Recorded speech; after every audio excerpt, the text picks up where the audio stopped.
मैं आपको बताकर जा रहा हूं। पुष्पांजलि में पुष्प हाथ में लिया जाता है, कराते ना आरती के बाद पुष्पांजलि।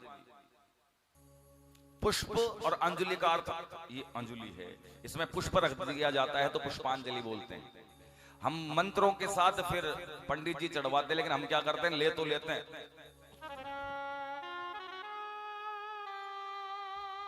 ध्यान देना,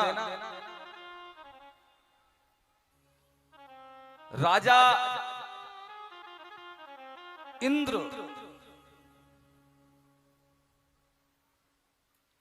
अपने स्वर्ग से विहीन हो गया था।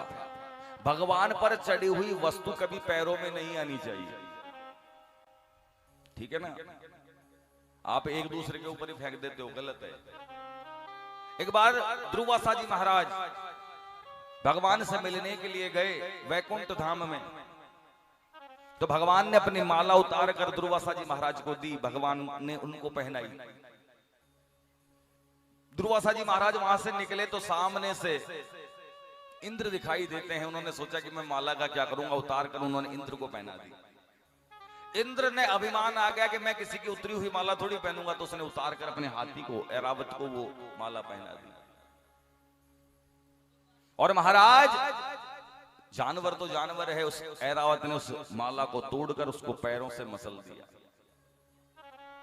उस माला का अपमान हुआ, भगवान की चढ़ी हुई माला का। तो आपने कथाओं में सुना होगा, राजा बलि, अभी आगे की कथा में आएगा, स्वर्ग पर आक्रमण किया और इंद्र को इंद्र पद से विहीन होना पड़ा, यानी श्रीहीन हो गया इंद्र। क्यों?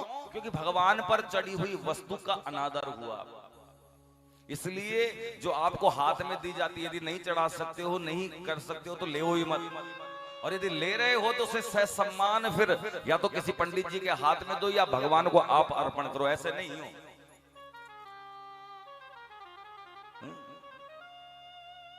भगवान पर चढ़ी हुई वस्तु का अनादर नहीं होना चाहिए। आप मंदिर में जाते हो, शिवालय में जाते हो, वहां बिल्व पत्र पड़े हुए होते हैं, उनके पैर लग जाते हैं। बिल्व वृक्ष में साक्षात लक्ष्मी विद्यमान है, ध्यान देना।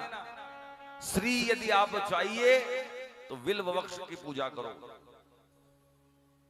शिव पुराण में है, बहुत लंबा वर्णन है। तो इसलिए भगवान पर चढ़ी हुई कोई भी वस्तु का पैर से स्पर्श नहीं होना चाहिए। भगवान पर चढ़ी हुई वस्तु को कहते हैं निर्माल्य।